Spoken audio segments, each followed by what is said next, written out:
How's it going, e-commerce sellers? Lamar here, and today I'm going to be breaking down the exact reasons of why my first product failed. And I'm going to be exposing this entire product. I'm going to be showing you images. We're going to be able to, use the keywords on Amazon so that you can check out the sales rank and sales depth. And I'm going to be explaining the different reasons of why this product failed so that you guys can avoid these exact same mistakes that I made when I launched my first product. I've learned a lot now by launching over 50 different products on Amazon. And like I said, this was my first one. I'm going to be breaking down the exact reasons why it failed. If you guys are getting value out of these videos, if you haven't subscribed yet, hit that subscribe button. If you're getting value, hit that thumbs up. Definitely share the video to a friend, and I'm going to keep coming out with more videos as we go along here. So without further ado, let's hop into today's video. So this was the product right here. As you can see, this is what I defined as metal wall art. It was a piece of sculpture that my mother and I designed together. My mother is an artist, and we kind of came up with this idea initially because she had a metal studio, and it was something easy for us to fabricate within her studio itself. So we designed, we sourced the material, and we were doing the production within her studio. But the number one, or the first reason on the list of why this product failed was because of the keyword or the product that related to my main keyword. There just wasn't enough sales volume or depth. And the keyword that we were targeting here was metal wall art. And if you guys were to go to Amazon right now and you punch in metal wall art, and then you'd fire up the Jungle Scout Chrome extension. Now, if you don't have the Jungle Scout Chrome extension, I'll drop a link in the video below, but you're gonna need that to kind of see the sales data. So assuming that you've just typed into Amazon and you're looking now at the sales data there, you're gonna see that the top 10 sellers have very low numbers of units sold per month, right? You might see many sellers there with less than 50 or 100 units being sold per month. And there just wasn't enough sales volume going through the category or the specific keyword search term that we were targeting. So there just wasn't enough overall sales volume, and then the depth of market was really low, right? So if you also noticed, those top 10 sellers are not doing consistently 200 units per month, which is something that I've always talked about. If you haven't seen my other videos on my top product criteria for when selecting a winning product, definitely check that video out. But as you can see in this sales depth of market here, the sellers are not doing at least 200 units per month, and there isn't consistent sales throughout the entire category of the metal wall art.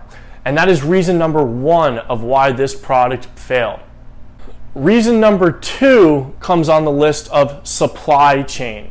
So this was a project, or a product that my mother and I came up with. We were going out and finding recycled car parts or recycled metal, different colored metal from a scrap yard. We were taking that metal, bringing it to her studio, and then cutting out the pattern that we developed together. We would, grind all the edges, make sure there was no sharp edges. We would package all of those units. We would label all those units, and then we would ship it into Amazon. It was a complicated supply chain. It's a cool product, don't get me wrong. I mean, I love the product. All the customers that bought the product absolutely loved it. However, it was a complicated supply chain. And what I mean by that is there was a lot of touch points that I myself or my mother had to do to create this product, bring it to market, and sell this product. We were in no way capacity ready to scale this product from our current production facility, at least, right? If this product did take off, we would have to find a manufacturer in China to recreate this design so that we would enable us to scale, right? So there are pros and cons to doing this. It did allow us to test this product very quickly. We could test this design very quickly, but there really just wasn't a pathway for us to easily scale. And because there was so many touch points that I physically had to touch this product, package this product, my mother had to, cut out with a TIG welder. She had to like cut out the metal design, and we had to put in a lot of labor ourselves to bring this product to market. The supply chain was just too complicated, and we wouldn't have been able to scale this product effectively. And that is reason number 2 of why this product ended up failing. Reason number 3 on the list here comes in at cost of goods sold. So because our supply chain was so complicated and there were so many touch points that either myself or my mother had to do to create this product and build up some kind of inventory, the labor cost was just so high. And to make it worthwhile, we had to charge a premium price for this product. Now, don't get me wrong, a premium price in the market is awesome, but there's an inherent value of perception within this product. It just looked a little bit too simple, and the amount of effort or the cost required to manufacture this product was so high in comparison to what we could sell it for at volume and be competitive in that price or in that market. So I think it was costing us like $30 to, actually the time to source the material, to produce the product, to package it. All of that built in was coming out to be about like, I think in best case scenarios like $20, but $20 to $30, and we'd have to retail that price for well over $100, and it just wasn't, the numbers weren't working out. So lesson number 3 here, or the reason why this product failed, is because we didn't have a good enough grasp on our cost of goods sold, on our numbers, and when we were going to market, we just couldn't price it competitively within the market to get traction. Item number 4 on the list comes in at product variation. Now, I am a huge fan of a unique product and product variation. However, in this category, there is a little bit too much product variation. And what I mean by that is if you are a customer and you are searching metal wall art, the idea of what that customer has in mind, what they're looking for, could be on a large spectrum of different ideas. And if we don't have a clear idea of what that customer wants, the chances of them selecting our product over a competitor's product or just no product at all is extremely high. So in this case, metal wall art as a category or a niche category had too much product variation. And you can see this if you were to search this on Amazon. The different products that are available are all over the spectrum. And this is a dangerous a product category to get yourself into just because there's too much kind of variation within the product category. In addition to that, like I said, we were sourcing this metal from scrap yards, right? And we were then cutting it out ourselves. This was a handmade product. And each unit that we were producing, while it was the same design, the color was a little bit different, or the cutting was a little bit different, right? Again, this was a handmade product.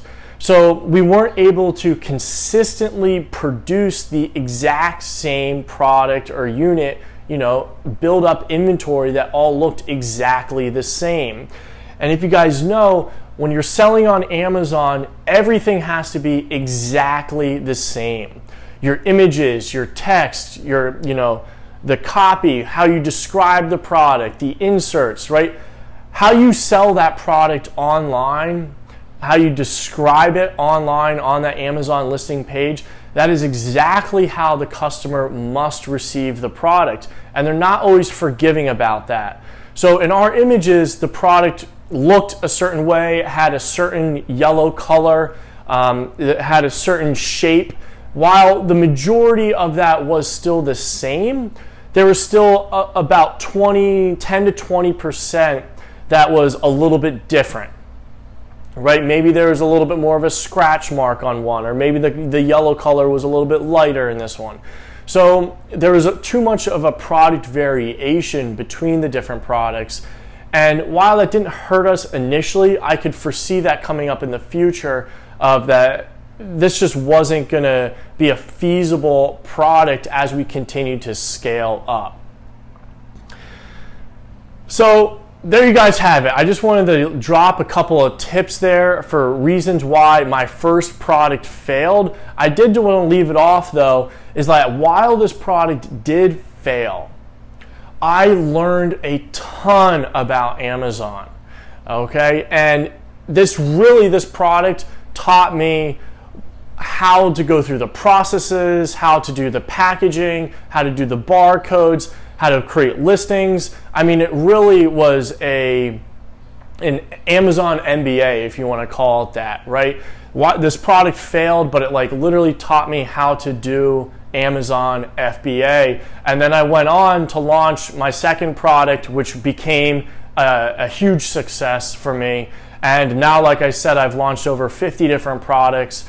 So this is just like a little word of encouragement here, is if you guys are struggling with your first product, or your first product wasn't a massive success, just stick in there. I was struggling. My first product failed, so I know exactly how you're feeling. And just keep on pushing, guys, and we'll get there together. So like I said, if you enjoyed the video, hit that thumbs up button. Please share it to a friend, and I'll see you on the next video. Peace.